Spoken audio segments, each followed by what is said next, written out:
Com que frequência você costuma falar não para as pessoas, para as situações que acontecem no seu dia a dia? Ou, pior, não tem falado não? E aí, Angélica, você costuma falar muitos nãos? Pois é, vou lá. Bem-vindos à terceira temporada do podcast Contos Sem Fadas. Eu sou a Angélica Marques, apresentando aqui Lana Hernandes e o nosso convidado, Neto Zago. Nós vamos discutir hoje essa dificuldade que a gente tem de falar não. E a gente não veio sozinha, não. Hoje a gente está armada, monitorada. Eu até peguei o celular aqui para ler. Nós vamos hoje discutir, ensinar, escrafunchar, mexer nessa ferida mesmo, que é tão profunda para algumas pessoas. Para isso, a gente tem um convidado muito especial aqui, que ele já vai falar tudo com a gente, mas eu gostaria de falar o calibre do nosso convidado. O Neto Zago, ele é, embora as qualificações técnicas dele sejam incríveis, e é por isso que ele está sentado aqui com a gente, me encantou muito o jeito que ele gosta de ser apresentado e que será. Ele é filho do Paulo e da Isabel, né? Uma pessoa que já começa falando da onde veio, já tem meu respeito, que é um caminho muito bem trilhado, né? O Neto é cristão, é marido da Ju, pai da Iris e do Noah. A Iris tem 6 anos e o Noah 3 aninhos. Psicólogo comportamental, coach financeiro, youtuber, palestrante internacional, escritor e especialista em ajudar as pessoas a viverem uma vida incrível, como todos nós nascemos para viver. Nós vamos receber aqui essa noite Neto Zago. Seja muito bem-vindo. Muito obrigado, Angélica. Muito obrigado, Lana. Estou muito honrado, estou muito feliz de fazer parte desse projeto aqui de vocês, que é o Contos Sem Fadas, né? Que ajuda as pessoas a entender melhor a vida e a viver a vida como elas têm que viver, né? Então, estou muito contente de estar aqui. Seja muito bem-vindo. E agora respondendo, pode repetir sua pergunta? Sim. Fiquei emocionada com a apresentação aqui. Você costuma falar muitos nãos?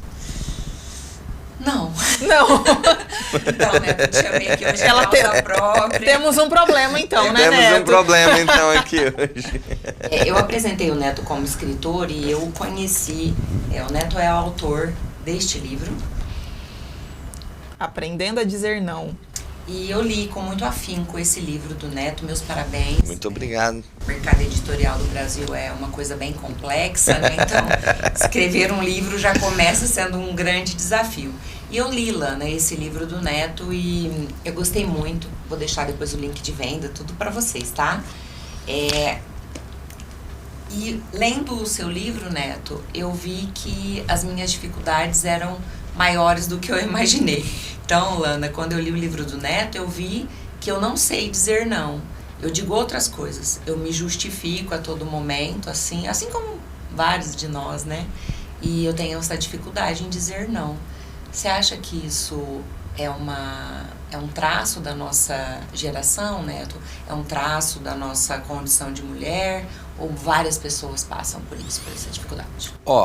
Eu acredito que, seja até culturalmente falando, eu acredito que é mais difícil para a mulher dizer não do que para o homem. Porque homem é muito diferente de mulher, né? A mulher, por exemplo, lá ela cresce, ela recebe o brinquedo da cozinha, daquilo. Por exemplo, meu filho, ele ganhou esses dias lá um kitzinho de ferramenta, né? Então, o homem e a mulher, ele é muito diferente, né? A cabeça do homem funciona completamente da cabeça da mulher. Por exemplo, Ana, a mulher, ela precisa falar para resolver uma treta. Eu preciso falar, preciso desabafar, não é assim? É exatamente assim. Né? Eu preciso falar. O homem não. O homem resolve, depois ele fala. Pega seu marido. Ele não fica desabafando os trem. Não, provavelmente ele resolve, depois ele fala. A mulher não, ela fala para resolver. Então, o funcionamento do homem e da mulher é completamente diferente. E, pela minha experiência, é mais fácil para um homem conseguir dizer não do que para uma mulher. Acho que por conta do funcionamento, do treinamento social, acho que isso tudo se envolve. Aí você disse uma coisa interessante, né? Quando eu vou falar não, eu não digo não, e quando eu digo eu fico me justificando. Porque existe no fundo do nosso coração, Lana, uma necessidade de ser aprovado pelos outros. Vai que eu falo não pra Lana e o que ela vai pensar de mim?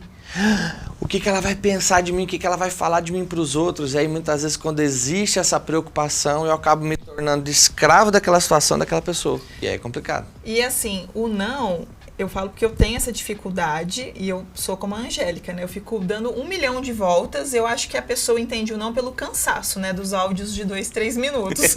E aí, quando a gente recebe um não, ele é assim, pau, mas ele resolve, né? Nós tivemos uma ação que nós vamos, né, mostrar mais à frente, onde a gente pediu algumas ações para algumas mulheres. E teve uma que falou, olha, não. E eu e a Angélica, tipo, ok, era uma resposta. É uma resposta, né? E mas assim, ele choca, né? Ele choca. Porque a gente não tá acostumado nem a falar e nem a ouvir. Mas isso também tem a ver com a sociedade brasileira, tá? Isso é muito do brasileiro, de tipo, vai lá em casa, tá, vou, tá, não sei o quê. Se você perguntar isso para um europeu ou para um americano, vai falar não. E tá tudo bem. Mas por quê? Não, porque eu não vou. Eu tenho, às vezes nem justifica, né? Não vê no filme americano lá que eles estão assim, tal. Você tem que pegar lá às 3 horas e desliga o telefone. Já viu isso? Já reparou nisso? De desligar? De desligar? Eles são assim. Quando eu morei lá, em 2019, eu realmente ouvi. Eles são assim, E falar não pra eles é mais tranquilo. É uma coisa natural. É uma coisa natural, e deveria ser, né?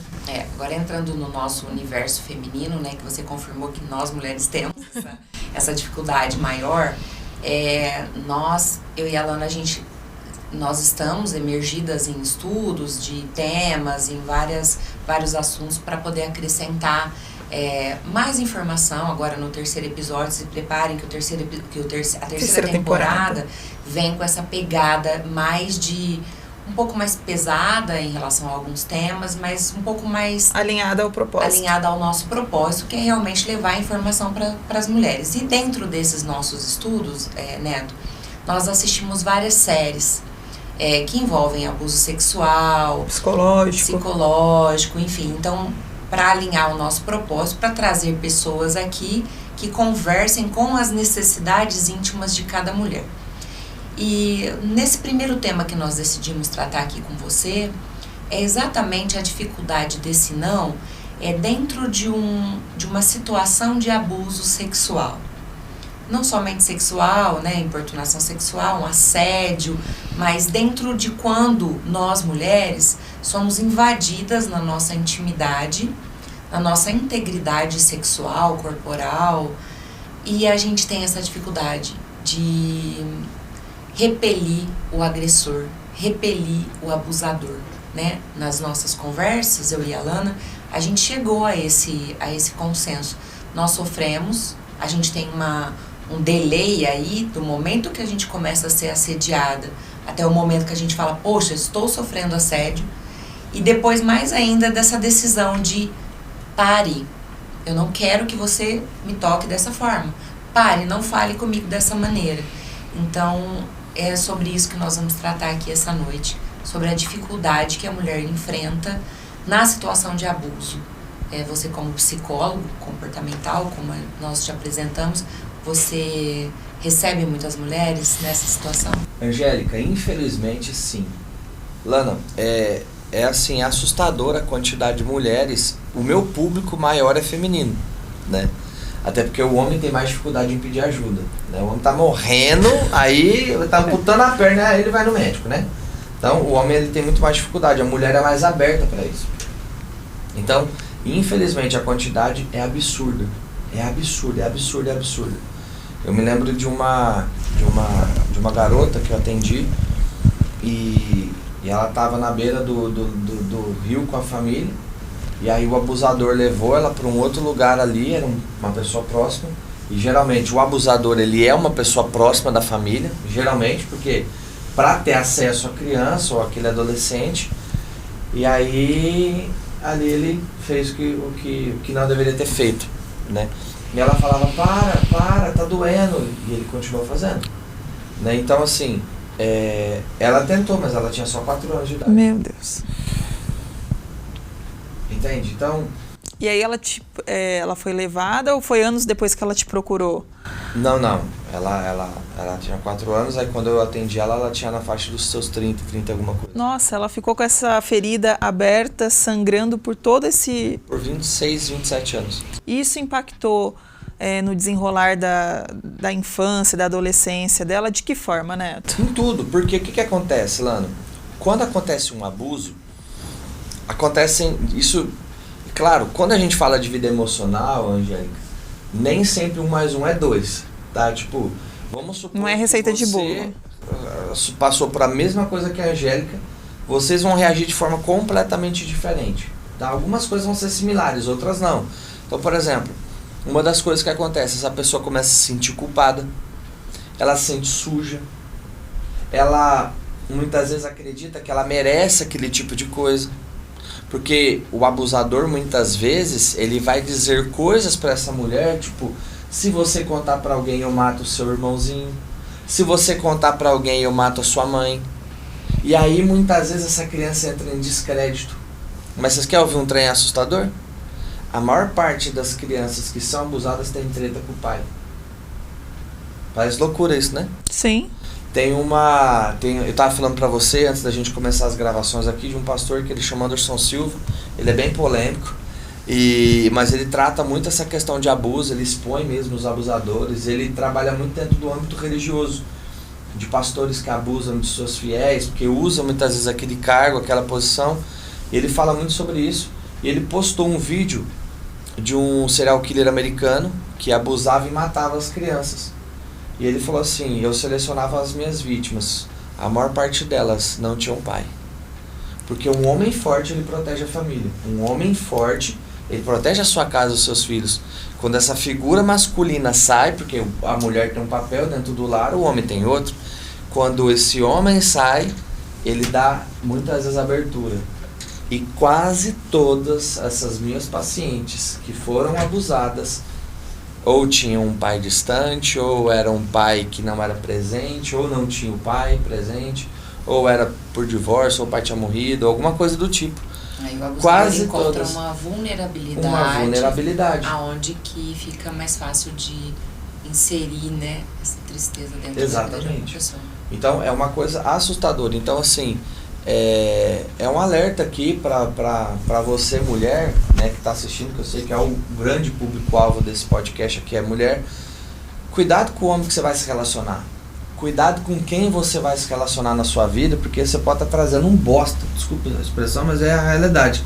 Pode estar trazendo um bosta para dentro da sua casa, para dentro da sua vida, e que vai te deixar na mão e vai te abandonar. Então, vai se relacione com um homem de verdade. Com homem com H maiúsculo, homem, porque ele vai te amar, ele vai te respeitar, ele vai te tratar como uma rainha que você merece ser tratado, e não vai te abandonar no meio do caminho. Então, e isso traz muitos prejuízos, Angélica. Isso traz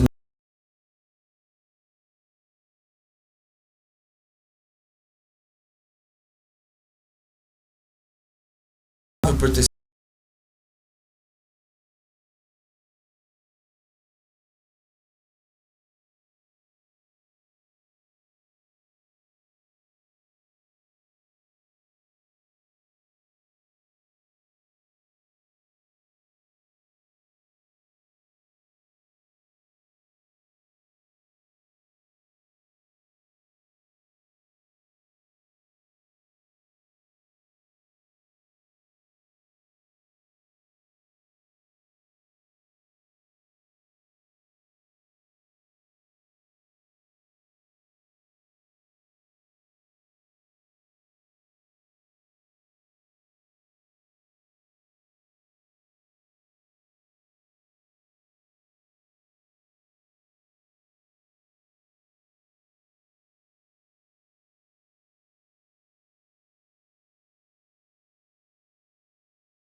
A geografia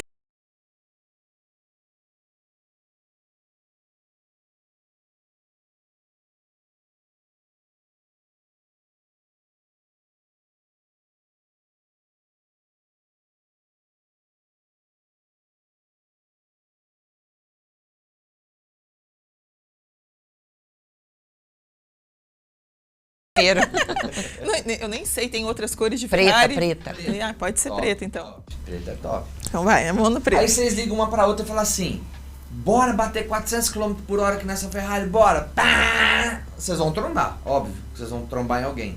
Mas vocês vão trombar uma na outra? Não. Se as avenidas não se cruzam, não. Não. Neto, por que o padrão repete? Eu gosto sempre de frisar e ensinar sobre isso. Imagina que o meu celular agora fosse um rádio. E aí você imagina uma rádio aí, qual rádio? Clube FM. Clube FM. Eu não sei qual que é você sabe qual que é a... 104,7. Neto, Eu não sei as avenidas, faz mas uns eu anos sei que a eu tô no estação que é a Spotify. Clube. Aí se eu conectasse aqui no 104,7, o que ia começar a sair aqui no meu rádio? A transmissão dessa rádio. Ué, mas... De onde eu peguei? Eu entrei naquela frequência. Quando uma pessoa, ela sofre um abuso, é mais ou menos assim, a partir daquele momento, ela caiu numa avenida emocional de uma frequência de abuso. Olha. Onde ela vai transitar ali e no meio, dentro daquela avenida, existem pessoas abusadoras. Então ela vai se trombar na vida dela com abusadores homens, mulheres, nos negócios, no trabalho. A vida dessa pessoa se resume muitas vezes em abuso. Não só sexual, mas emocional, verbal, um monte de coisa. E aí, como é que ela sai disso? Superando isso, que depois eu posso falar. Mas por que isso é um padrão? Vou dar um exemplo. Teve uma mulher que me procurou alguns anos atrás, Angélica, que ela tomava cantada, assim ó, mas muito, de um jeito assustador. Aí eu virei pra ela e falei assim, um dia eu tô atendendo ela, eu vou chamar ela de Maria. Eu falei, Maria, todas as mulheres viram Maria, os homens viram José. Eu falei, Maria, sua treta é seu pai. Você precisa consertar suas tretas com seu pai. Aí eu conduzi ela num caminho de conduzir a treta com o pai dela. De uma semana para outra, ela não tomou mais cantada. Mas o que ela mudou? A frequência? A frequência. Por quê? Como ela tinha essa questão da treta com o pai, da não presença dele, a tampa do doce estava destampado. O pote de doce estava destampado. Quando ela resolveu aquilo dentro dela, tampou, ela mudou de frequência. Ela começou a transitar numa outra avenida. Acho que a mulher com um problema com o pai, ela acaba buscando em outros homens essa aprovação do pai. Aí é onde ela pode ter comportamentos que podem ser confundidos com uma liberdade, com uma facilidade, né?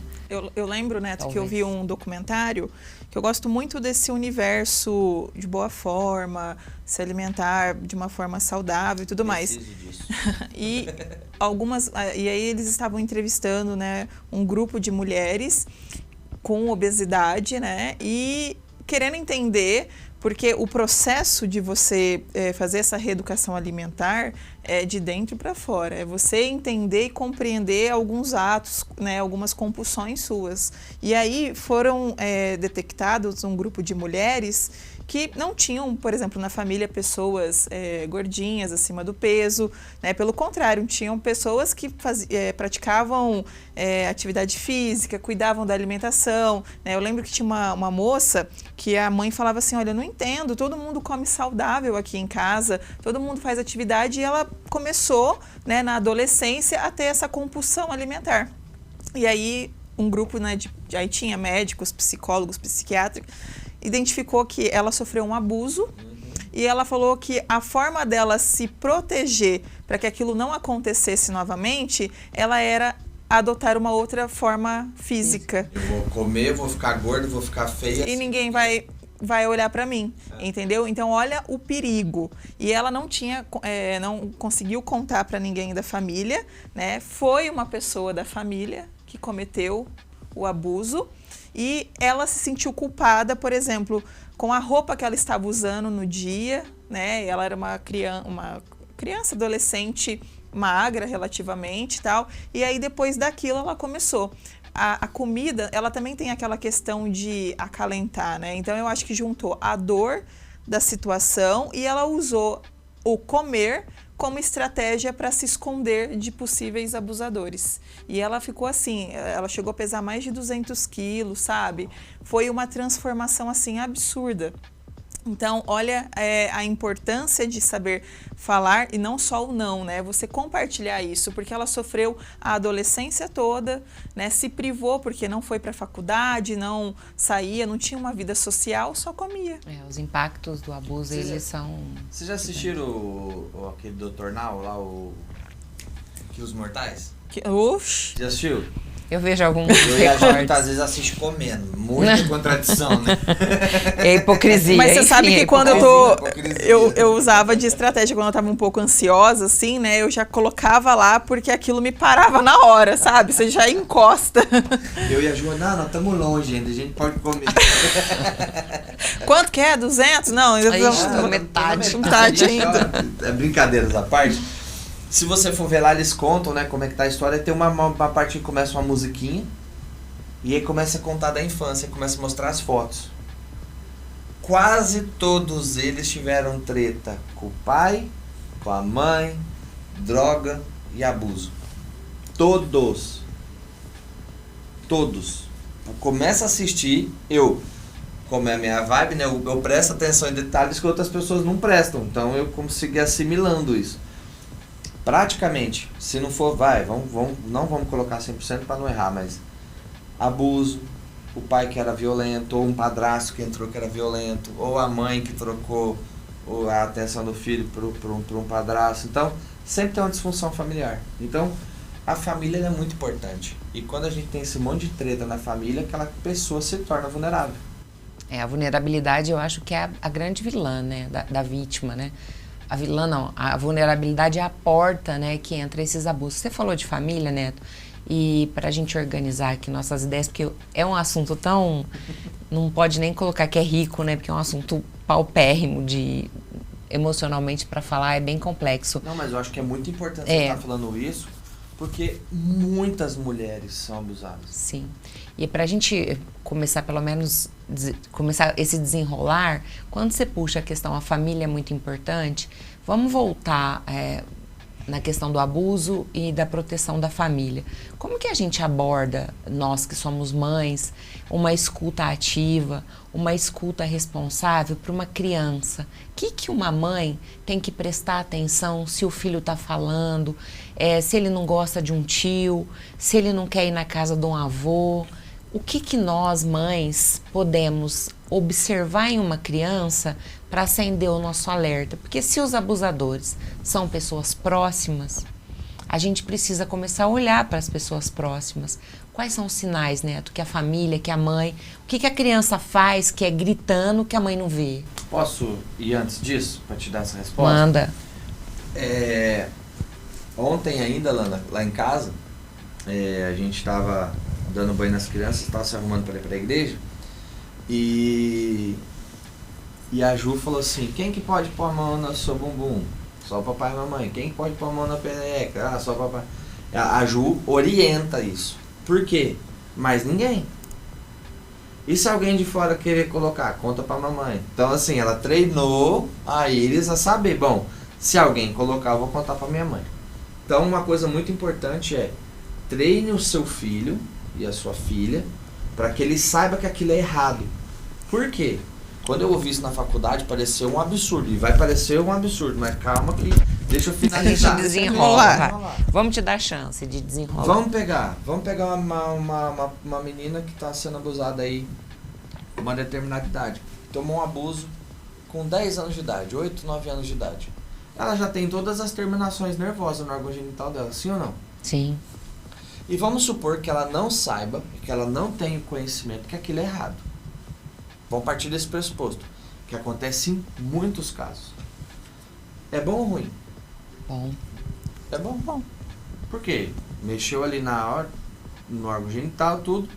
Onde vem o estrago? Quando aquela criança descobre que aquilo é errado. Eu me lembro que tendo essa aula na faculdade alguns anos atrás, a gente falou assim, caramba, faz sentido, porque aquela criança não sabe, muitas vezes, que aquilo é errado, e aquilo muitas vezes vem mascarado de uma forma de afeto, pelo pai. Meu pai tá fazendo em mim, Como que pode ser errado? É meu pai. Tem impulso corporal bom, Tem um impulso emocional corporal bom, e vem de porque uma vem do pessoa pai. que é de confiável. Uma pessoa confiável automaticamente é normal. O estrago vem quando Na descoberta. Na descoberta. Aí o mundo dessa pessoa cai. Aí, bum. Então, assim... Olha, não tinha pensado nisso. E na verdade, linka, assim, o primeiro episódio da primeira temporada que eu e a Angélica fizemos, nós revelamos, né, os 5 tipos de violência doméstica. E para muitas mulheres, lembra, Angélica, que foi um espanto quando a Angélica trouxe, né, do mundo jurídico que você está casado, certo? Você chega hoje à noite lá, né, vai lá tentar alguma coisa com a sua esposa, mas ela não tá bem, ela tá cansada, ela teve um dia do cão e ela fala pra você, ai, não tô muito afim, e você insiste e força. Aquilo é um estupro. Sabia? Não. É bom saber. É bom saber? Não sabe? Bom saber, Ju? Qualquer Então, relação sexual não consentida. Exatamente. Qualquer intervenção consensual não consentida. Não importa o que você faça e para quem você faça.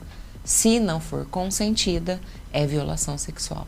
Inclusive dentro da relação de casamento de marido e mulher.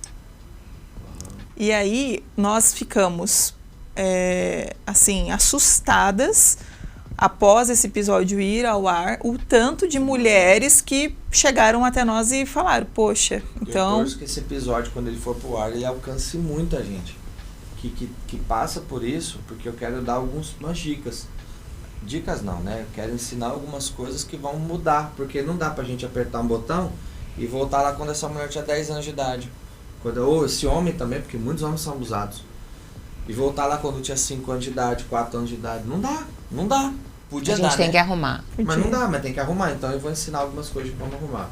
Então é sobre isso, né? A tua resposta é o que faz a mulher já adulta ter essa inércia quando está sendo abusada? Porque não repele.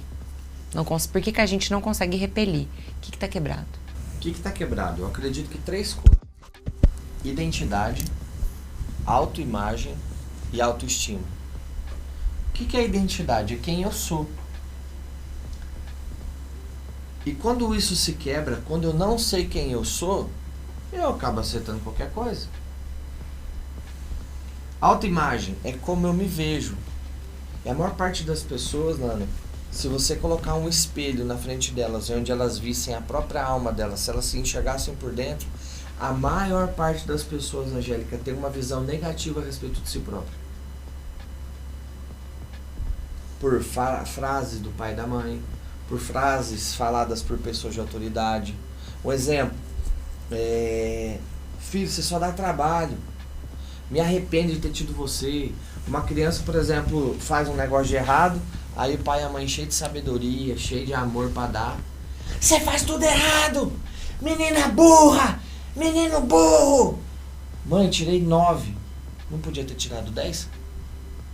E aí isso tudo vai ferrando como essa criança, isso começa lá na infância, como ela se vê.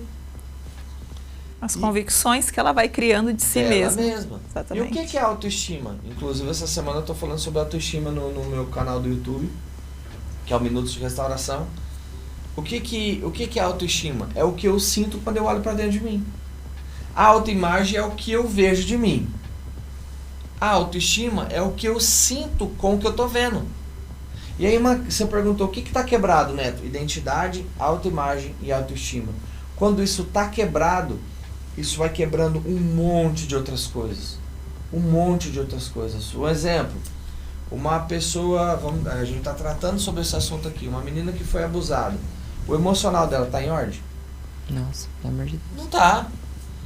Aí, que tipo de homem que ela vai aceitar na vida dela, Lana? Ah, com certeza os piores possíveis. Os piores possíveis, porque tá tudo bem. Ela perde o padrão, ela perde a noção, a comparação, né? Aliás, eu acho que ela, se isso vem desde a infância, ela não tem ainda um parâmetro do que é bom. Quando ela começa o tratamento, aí ela começa a selecionar, isso aqui não serve, isso aqui é errado, né? Porque aí ela começa a olhar para essa identidade, construir essa, ou revelar essa identidade. Quando ela se trata. Sim. A maior parte não se trata. Então, assim, e outra, às vezes ela se tratar 20, 30 anos depois. Como foi o caso dessa pessoa que eu contei. Então, o que está quebrado, Neto? A nossa identidade, a nossa autoimagem e a nossa autoestima. Ô Neto, mas isso não é colocar a culpa na vítima? Porque o cara tá assediando, o cara tá estuprando uma pessoa e tudo bem, é legal a gente se reconstruir, é interessante a gente ter a nossa identidade. É importante, É né? importante a gente ter a nossa autoimagem, a nossa autoestima construída e fortalecida. Mas cadê a responsabilidade do filho da puta? Assim... O filho da puta, ele é responsável, mas essa mulher acaba aceitando isso por causa disso que eu tô falando. Mas não seria só, assim, psicologicamente, dentro de um mundo terapêutico, é a única saída que você tem para aceitar uma tamanha monstruosidade é pegar para você tudo aquilo ali e resolver você sozinho. Então, mas é que muitas vezes a gente não consegue acessar esse abusador. Então é a única saída. Então, é que você me perguntou, Neto, o que tá quebrado dentro dessa mulher? E eu tô dizendo, autoimagem, autoestima e identidade, autoimagem e autoestima. É o que tá quebrado dentro dessa pessoa, que fez muitas vezes ela aceitar aquilo de uma forma calada. Ela estar numa situação vulnerável por ela ter esses 3 pilares desconstruídos. Eu penso assim, a identidade você forma logo na infância, né?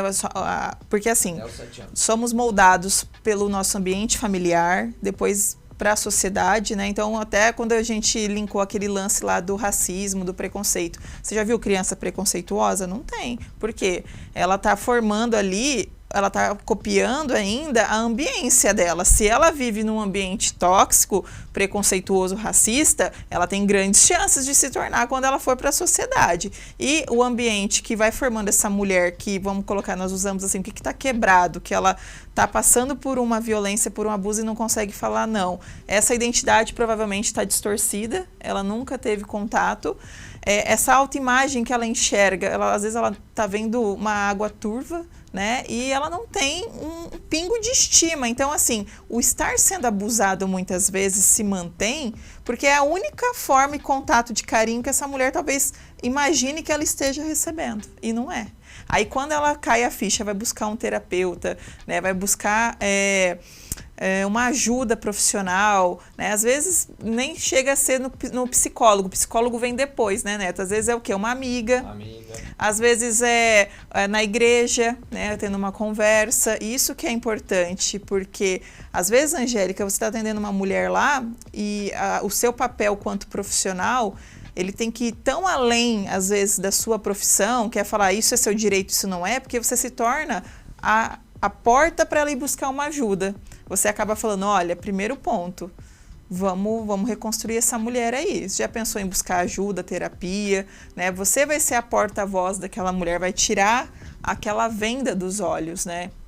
E o podcast, ele traz muito isso, né? Esse arrancar a venda, sim, no qual a gente acaba alertando, né? E direcionando essas mulheres a buscarem ajuda. Porque realmente muitas vivemos. Eu concordo, e concordo com a reconstrução pessoal, ela é necessária não somente para as vítimas de abuso. A reconstrução pessoal aliás, a nossa fragilidade emocional é a doença do século, né, Neto? Acho que você concorda comigo nesse ponto. Estamos todos doentes com questões, né? Eu vi alguém falando assim, a gente passa a segunda metade da vida curando as tretas da primeira. Mas eu acho que a mulher tá faltando um pouco de valentia.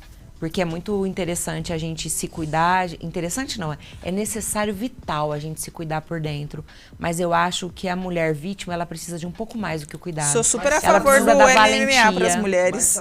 Defesa pessoal. A autoimagem, a autoestima dela curada, muitas vezes ela não percebe. E não consegue nem ter a valentia. Não consegue. Você sabe onde que acontece muito isso e a mulher fica paralisada, como se ela tivesse assim, sido hipnotizada? Ambiente de trabalho. Por quê? Ela precisa do trabalho, muitas vezes ela está sendo assediada pelo gestor imediato, o cara que vai, fazer com que ela suba ou ligar o foda-se e mandar ela embora, e ela tá lá aceitando, entendeu? Eu vi ontem a Débora Seco, aquela artista famosa lá, ela foi no podcast que chama Podcasts. E ela tava contando que quando ela tinha 18 anos, eu vi ontem à noite esse vídeo ainda. Ela ia vir aqui, mas não tinha agenda pra ela, agenda. foi no podcast. Falamos, não, a gente vai receber o Neto, O por Neto. favor. Você liga pra gente em outro Depois. momento. E aí ela tava lá e ela falou que quando ela foi, ela já tinha feito vários trabalhos, aí quando ela tava com 18 anos, acho que eles chamam de ator mirim, uma coisa assim. E aí ela ia fazer uma cena mais sensual. Aí o cara que tinha treinado ela a vida inteira, que sempre tinha sido tipo um pai pra ela dentro da televisão, ele parece que ia fazer essa cena com ela depois, porque ele era, além de produtor também, acho que ele era Ator. artista. Isso, ator. Se foi o que eu entendi perfeitamente, ele falou assim, ó, vai sem calcinha. Ela falou assim, eu fiquei gelada. Foi a única forma que eu tenho pra expressar o que eu senti naquele momento. Eu fiquei gelada. E aí corria-se dentro dos bastidores da televisão que, tipo, se você é atriz mirim ou ator mirim e não faz aquilo que te mandam fazer, eles substituem você. É o famoso teste do sofá. Eu não sei se realmente chegou a rolar alguma coisa de sexo mesmo, mas a cena ela fez sem. Então, assim, o que eu quero dizer é... Não conseguiu falar não. Ela não conseguiu Porque falar falou, não, por quê? Eu não porque- preciso ir. Então, mas É esse posicionamento que eu não entendo por que a gente não consegue, Neto. Porque muitas vezes, pra você isso é muito claro e muito óbvio, mas pra aquela pessoa em especial, pra ela entra um monte de questões. Se eu falar, não, meu sonho é ser artista, ser famosa. Às vezes eu cedo aqui, mas pra colher lá. Ela fez uma conta na cabeça dela, Fez sentido pra fez ela. sentido pra ela, ela passou por aquilo. E Ou- pra ela deu certo, porque ela virou uma mega artista tal, reconhecida, famosa. Mas que dói, senão não tinha Ou não contado fez no podcast. sentido, mas ela fez mesmo assim, tipo, foi a seco, né? Pra poder conseguir encarar aquele personagem e seguir adiante. Porque você imagina quantas atrizes e modelos tiveram os seus sonhos interrompidos E por... machucou, porque senão ela não teria Exatamente. contado de uma forma, Aí você né? pega, como a Lana estava citando, né? Uma mulher que muitas vezes está ali, o gestor imediato dela é esse cara, ela às vezes é separada, ela tem um filho ou uma filha, ela precisa daquele trabalho, e aqui no Brasil não é que nem nos Estados Unidos você trabalha de manhã num lugar, de tarde você tem placa, contrata-se para tudo quanto é lado, aqui para você mudar de trabalho é uma vida. Aí essa pessoa às vezes já passou escassez financeira na infância, ela pensa um monte de coisa, ela fala assim, não, eu vou aguentar porque eu preciso aguentar. Mas, ó, aí Não tô linkando... dizendo que tá certo, tá? Eu tô dizendo que muitas vezes é o que acontece dentro da cabeça dessa pessoa. Mas eu entendi o que a indignação da Angélica, tipo assim, a mulher sofreu, ela que tem que dar um jeito de se curar e tocar a vida. Por quê? Tem um caso, né, de uma amiga que sofreu uma violência sexual dentro do ambiente de trabalho, né, saiu e o agressor, né, saiu também. Só que olha só, depois da denúncia dela, caíram mais 7 denúncias, tá? Então, acho que foram 8 vítimas. 4 tinham sido desligadas por ele, pelo gestor, porque tentaram dizer não e deram uma cortada e o ego do cara devia ser um lixo, né? Que ele não recebia um não. E 4 estavam ativas e tiveram coragem de denunciar, tá? E aí, o que aconteceu? Veio, né, o sindicato, tudo mais, tal, fez o desligue. Aí a minha amiga falou assim, não deu um mês, ele já estava administrando outra instituição, num cargo Com a ficha zerada. superior. Aí eu fico imaginando, tudo bem, às vezes Ele não vai tá, fazer de novo. às vezes Vai não, fazer. às vezes não está na demissão. As empresas costumam, né, só desliga e boa. Mas os bastidores, eles rolam, né, gente? Poxa, tantos anos, por que você saiu, né? Vamos fazer uma pesquisa e tal. Mas provavelmente aconteceu isso. Mas isso, sabe, foi silenciado e a pessoa voltou Passaram o pano. numa outra cidade, num cargo de gestão, de elitizado novamente, e aí cai na indignação da Angélica. As vítimas que se lasquem. Ô, Neto, e falando em vítimas agora, nós moramos num país, né, e que infelizmente nós não temos acesso à ajuda psicológica. Ainda é muito caro o acesso a bons profissionais, a rede pública de saúde faz o que dá ali, né? E o que você, a gente já se encaminhando para nossa conclusão, infelizmente nós gravaríamos uma série, né? Eu tô perturbada de não poder falar tudo que eu quero nesse único episódio. Já fica estendido o nosso convite aqui, mas vamos pelo menos definir, levar para as mulheres que estão ouvindo a gente nesse momento. Estou com essa questão, fui abusada. Infelizmente, a realidade da maioria das mulheres não é uma realidade muito favorável, que vai poder pagar um bom psicólogo, um bom profissional e se orientar, se reconstruir. O que sobra para a mulher comum, né? Onde ela vai buscar ajuda? Como é que ela vai fazer para se reconstruir esses 3 pilares? Você acha que o sistema público de saúde está caminhando para ir de encontro com essas pessoas que estão feridas, que foram abusadas e que estão precisando de tratamento para não replicar isso com os filhos, com os netos? Você vê alguma luz assim no sistema público de saúde que vai melhorar? Não vejo luz no sistema público de saúde, não.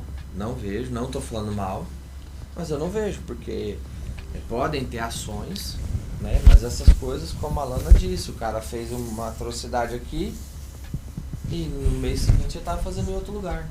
Provavelmente vai fazer também, porque está dentro dele, tá? Ele precisava de tratamento, né? De tratamento, de ser preso. Sim. Primeiro. Mas aí ele vai preso, ele é pior. Castração química de gente que é abusador, tá? Então, como, assim, essa aí, não, como que é a castração? Castração química. Você perde a libido. Existem países que já... Sim. Você tá... Neto, que... Sou totalmente a favor. Eu também. Não sou a favor de pena de morte nesse caso, porque tem muita mulher filha da puta também, viu? Não é só homem, não. Eu tava vendo um caso esses dias que o cara foi... a mulher disse que tinha sido abusado pelo Pedro, um exemplo. O Pedro não tinha abusado, ele falou, não fiz. Fizeram a coleta do sêmen que estava dentro dela. Combinaram com o dele lá no teste de DNA, não era o dele, e o juiz prendeu ele. Porque a mulher estava falando que era ele.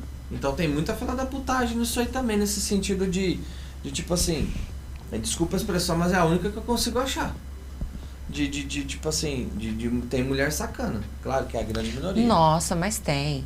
Aqui no Conto Sem Fadas, é bom a gente falar nisso também, né? Porque nós não defendemos as mulheres aqui. Sabia disso? Não. Tá chocado? Não. Nós defendemos os direitos das mulheres. É isso que é corrompido. Então, quando a mulher que tem o seu direito violado, aí nós somos umas leoas atrás desses violadores. Mas como em todo o campo, é lógico, tem mulheres que têm atitudes sofríveis e realmente o judiciário está aí para poder fazer essa triagem e poder ver, né? Temos o devido processo legal, o direito à ampla defesa, e isso, né, tem que ser sempre muito bem garantido pelo judiciário, pela legislação, né? No nosso caso aqui, pela legislação brasileira, para detectar exatamente essas filhas da puta. Não são essas mulheres que nós representamos. Mas você vê, nós representamos os direitos das mulheres. O sêmen era diferente e o juiz prendeu porque a mulher estava falando. Olha que loucura. Porque ele não é obrigado, acho que, a catar as provas. Tem uma coisa assim no direito lá, tal, que foi o que rolou lá. Nossa, mas eu adorei essa ideia da castração química. Eu nunca tinha ouvido esse termo. Dá uma aprofundada para você ver. Gente, olha... Ô Neto, mas a mulher que não pode se tratar, o que ela faz? Ela, além de assistir o podcast Contos Sem Fadas, onde a gente traz aqui profissionais de alto gabarito para poder conversar com você de forma gratuita. Olha, parece que você tá no vezes 2 agora. Eu adoro vezes 2. O que essa mulher faz, Neto? Aonde ela busca ajuda e reconstrução? Vai parecer absurdo o que eu vou dizer. Perdoa o cara que te abusou.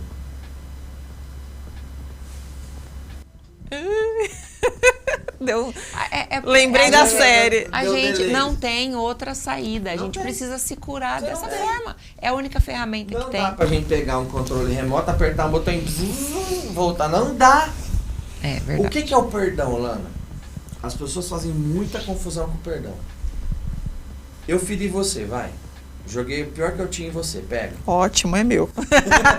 É isso que a gente faz. É meu. Pode acabar aí, é isso que a gente faz com as mágoas. A gente pega pra Mas gente. a mágoa não é um iPhone, tá, gente? Não é um iPhone. Tô te Vai, devolvendo. não. Eu joguei meu pior em você. Ok. Guarda aí. Guardei. Fala assim, não solto, não solto, não solto. Ah, mas mulher faz isso. Facilmente. Fala, não solto, não solto, não solto. É meu, não solto. Eu tava fazendo uma conta aqui com a Angélica, em algum momento agora há pouco, de uma pessoa que foi abusada aos 4 anos de idade e buscou ajuda aos 31 anos. Aquele abuso demorou 1 hora. Vamos colocar que demorou 1 hora. Essa mulher, por não ter resolvido isso dentro dela, Neto, mas é a culpa do abusador, não tem o que a gente fazer muitas vezes em relação a esse cara. Então, tira isso, porque não está no nosso controle. Eu tenho que levar para frente, Angélica, aquilo que está no meu controle. Aquilo que não... por exemplo, eu não controlo minha esposa. A gente tenta, mas não controla. Ela controla a gente. Um beijo, amor. Te amo. Ah, não adianta, agora já. Já vou. Já foi. Eu digo assim, eu não tenho controle sobre a minha esposa, eu não tenho controle sobre os meus filhos. Vocês vão fazer eu não tenho. Você controla a sua filha? Seu filho? Seu marido? Você O controla marido você. eu controlo. Controla. Você controla você. A única pessoa que a gente na vida controla somos nós. Então aí, de alguma forma eu joguei o meu pior em você. Se você vai resolver isso com 31 anos de idade, você se abusou, você permitiu aquilo que eu fiz contra você mandar na sua vida por aproximadamente 240 mil horas, a troca de uma. Nossa, eu falei sobre isso hoje nos meus stories. Você tá com essa força segurando, entendeu? É essa coisa que a gente faz. E a maior pedra preciosa que um ser humano tem é o tempo. E durante 240 mil horas, aproximadamente, acho que não dava uns números quebrados, você se abusou, você permitiu com que aquilo que eu fiz contra você comandasse a sua vida. Qual que é a única forma de mudar isso? O perdão. Quando eu perdoo você, quando você me perdoa, Lana, por aquilo que eu te fiz de mal, e isso pode ser um abuso, pode ser uma frase que você ouviu, às vezes você tá aqui ouvindo a gente, seu pai um dia chamou você de burra, sua mãe chamou você de burra, e você guarda isso até hoje. Nossa, meu pai me chamou de burra, minha mãe me chamou de burra, ou um professora, sei lá o que aconteceu na sua vida. E de alguma forma isso manda em você, você se tornou uma vítima daquilo que eu te fiz. E Deus não nos criou, Angélica, para a gente ser vítima de absolutamente nada. Deus nos criou para ser protagonista da nossa vida. Quando você toma a decisão de me perdoar, Lana, você não está me isentando da merda sua que culpa. eu fiz, da minha culpa. Você está dizendo assim para você mesmo, Neto, o que você fez contra mim me mandou na minha vida até ontem. A partir de hoje, quem manda na minha vida sou eu. O perdão, volta. É você. Se ela devolver o lixo pra mim, Não é pra você que devolve? Peraí. se ela devolver o lixo pra mim, ela desceu na mesma posição que eu. Por exemplo, se eu me vinguei de você, Exato. Você desceu na mesma posição que eu. Onde eu ponho? Lixo é pra pôr no lixo. Então, quando eu perdoo, eu tô soltando aquilo. ai, que susto. Falei o iPhone. Aquilo que o outro me fez não manda mais na minha vida. Ah, Neto, mas foi triste? Foi real, doeu até hoje. Infelizmente, não era para ter acontecido, mas não tem um botão para apertar. Como não tem para apertar, Angélica, a única coisa que eu posso fazer para me libertar é o perdão. Solta. Em qualquer lugar. Solta. Deixa para trás. Neto, não é fácil. Se fosse fácil, tava todo mundo fazendo. É simples. E em 2016, posso falar? Claro. Contar uma história pesada? Sim. Em 2016 eu não vou usar a expressão, eu quis fazer com que uma pessoa deixasse de existir no mundo dos viventes. Adorei. Nossa, que termo. Senão o YouTube Adorei. derruba, né? É. Dependendo do que você fala. Eu queria que ele deixasse, se possível, pelas minhas mãos, deixar de existir no mundo dos viventes. Ali eu adoeci fisicamente, literalmente. Eu adoeci emocionalmente e eu adoeci espiritualmente. E eu estava na igreja desde criança. Eu já era psicólogo. E como que perdoa? Como que faz? Como? Acidentalmente eu aprendi que hoje é algo que eu ensino dentro do processo de terapia, que é o método Libertes, que é um processo onde eu trabalho o perdão e o auto-perdão. Primeiro o auto-perdão. Primeiro, eu geralmente, dentro do processo lá, eu ensino a pessoa a perdoar, depois a gente caminha para o auto-perdão. Mas isso daí tanto faz. O único caminho é o perdão. Não tem jeito. O perdão, novamente dizendo, não isenta o outro do que o outro fez. O perdão faz com que aquilo que ele fez não mande mais na minha vida. E que não te mande pra prisão. Que não me mande pra prisão. Foi um perdão bem útil. Foi um perdão bem útil. Então você fala desse perdão com propriedade, porque você não fala disso só tecnicamente e academicamente. Você passou por esse processo. Exatamente. De ser ferido e de deixar essa atitude que te violentou atrás e continuar a sua vida. Exatamente. E eu acho legal enaltecer que quando você se permite, você falou isso, eu achei assim fantástico. O perdão é para você, para a pessoa que sofreu, e não quer dizer que você perdoou, que você tem que trazer essa pessoa para tua vida novamente. Larga essa praga quieta lá no canto. Deixa dela. lá, tem gente que assim tá lá. Perdoado, entendeu? Tá zerou, só que não você sabe que não faz mais sentido ter aquela pessoa ali. Exatamente. Entendeu? E não é para trazer de volta, vamos sentar todo mundo junto e vamos, não. É para você tirar esse sentimento, na verdade, né? Tem uma frase que eu falo, que fala assim, ó, o perdão nem sempre é fácil. Porque não é. Mas é sempre o caminho mais fácil. Porque se você não perdoar, você tá arrastando aquela malha. Eu gosto de dar um exemplo que a vida é como se você estivesse num eterno subir uma montanha. O que é mais fácil, Angélica? Você subir essa montanha com a mala de 20 quilos ou arrastar 3 malas numa corrente pesada subindo? Malinha básica. Faça a sua escolha. Então, a mulher ferida, a mulher que tem traumas psicológicos, né? Ela tem que trabalhar esse perdão dentro dela, se auto-perdoar e seguir a vida, né? E seguir a vida. Perdoar e auto-perdão. 2 coisas muito importantes. Então, ó, primeiro ponto. Perdoe. A grande treta do não conseguir perdoar é porque o nosso cérebro ele trabalha com a questão, o fulano não merece. E não merece mesmo, porque às vezes se tivesse a oportunidade faria de novo. Mas o perdão não é sobre o outro, o perdão é sobre mim. Então isso aqui é uma parada que tem que estar instalada na nossa cabeça. Segundo, eu me perdoar. Porque quando eu não me perdoo, Angélica, eu começo a me enxergar com uma lente totalmente distorcida. Eu começo a me enxergar com uma lente distorcida. Então, eu preciso fazer isso. Terceira coisa, desapegar. Eu preciso desapegar. Preciso entender que eu tenho que seguir em frente. Desapegar muitas vezes, Lana, de coisa boa que aconteceu. Sabe por quê? Porque naquela questão, mas isso é muito bom, que tempo bom. E aí você muitas vezes, você tá tão apegado a algo bom do passado que você não consegue construir nada bom agora. Nada incrível agora. Exatamente. Então, ó, perdão, auto-perdão, desapego. Quarta coisa, para de cuidar da vida dos outros. Nossa. Cuida da sua. Para de gastar energia com a vida dos outros. Gasta com a sua. Eu dificilmente sigo alguém na rede social. Eu só sigo na rede social praticamente quem eu posso aprender. É o meu lema com as redes, o meu compromisso. Porque eu falo que na pandemia eu adoeci com aqueles padrões, com aquela realidade fora do que é mesmo, entendeu? É instagramável. E aí, Neto, eu fiz um limpa mesmo. E eu falo com as pessoas, olha, vocês vão encontrar aqui no meu perfil algo que possa contribuir, ajudar.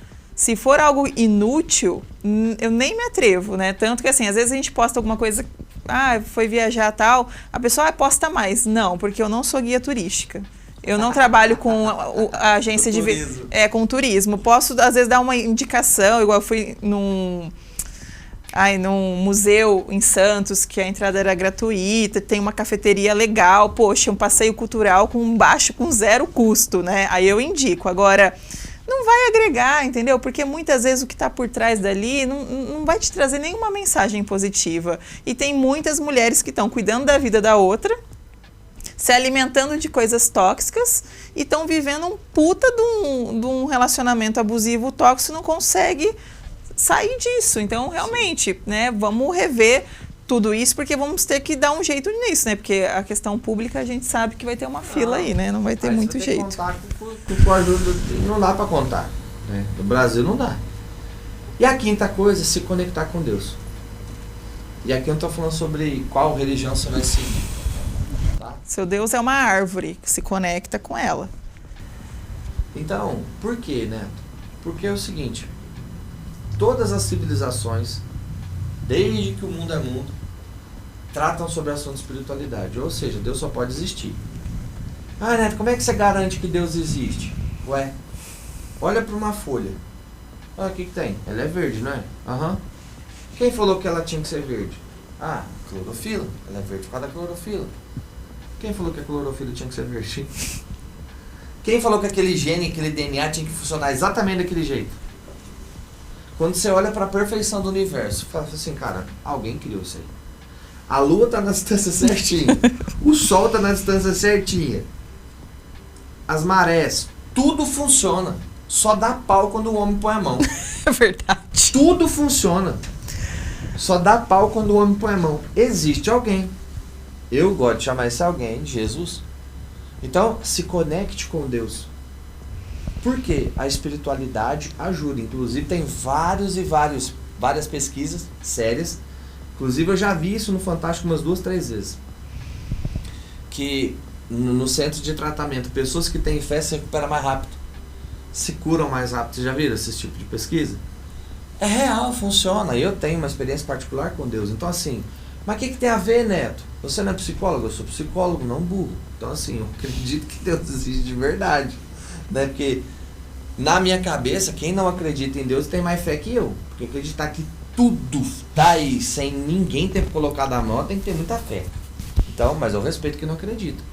Então, quando você se conecta com essa espiritualidade, você se aproxima de Deus, você ganha atração, ganha força, você ganha cura.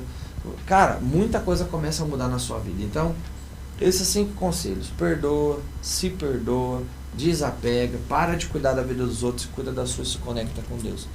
Você fazer isso aqui, é impossível a sua vida não entrar numa rota de melhora. Não tem jeito. Talvez você não vai conseguir fazer isso aqui tudo perfeito sozinho, mas já vai melhorar.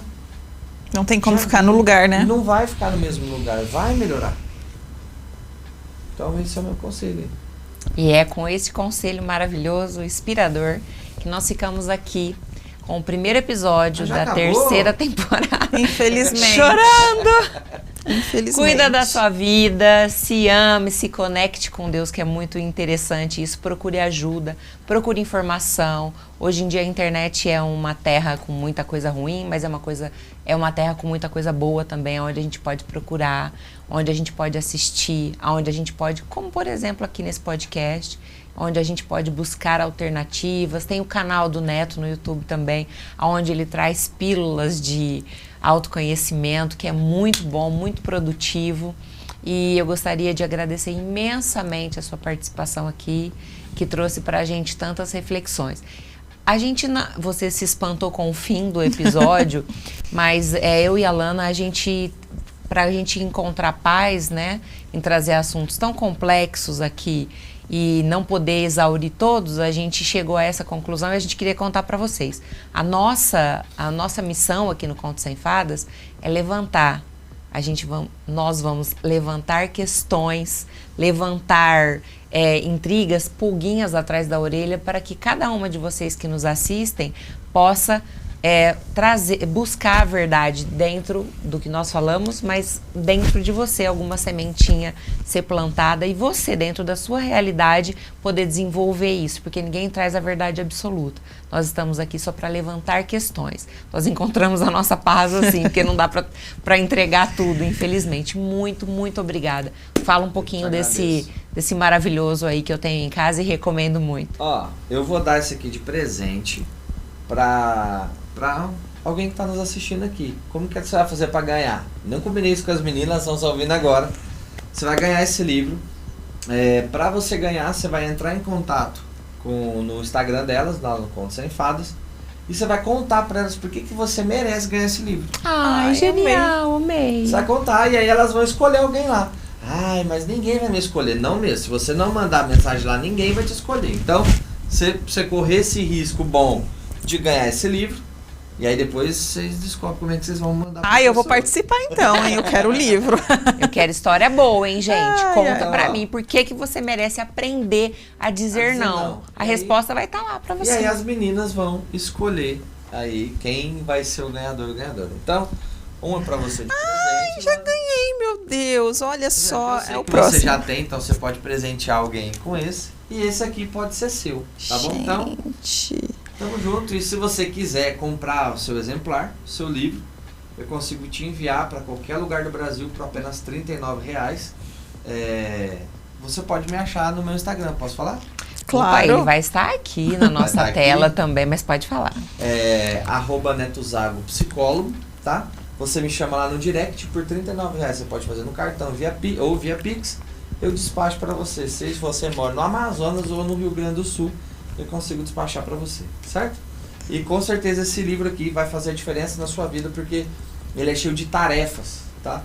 Onde você vai colocando ali, você vai tendo clareza sobre o que está acontecendo na sua vida. É isso aí.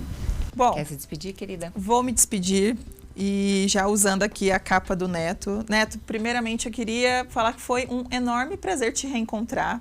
Eu e o Neto tivemos uma adolescência às margens, né, da igreja, né? Tivemos lá o grupo de jovens. Lá no Educandário. Educandário. Nossa Senhora, participamos de muitas quermesses, né? Nossa. Mas era bom, porque éramos adolescentes e os nossos finais de semana era ali, né? Debatendo assuntos. E aí depois a gente teve um afastamento. E aí quando eu reencontro o Neto, casado, 2 filhos, psicólogo, super... Olha só, né? Como que o universo conecta, né? Nós, dentro do nosso projeto, uma pessoa totalmente conectada, né? Que vai ser ali um auxílio para quem está querendo aprender a dizer não. E aí eu vou te passar um exercício só pela capa do Neto, tá?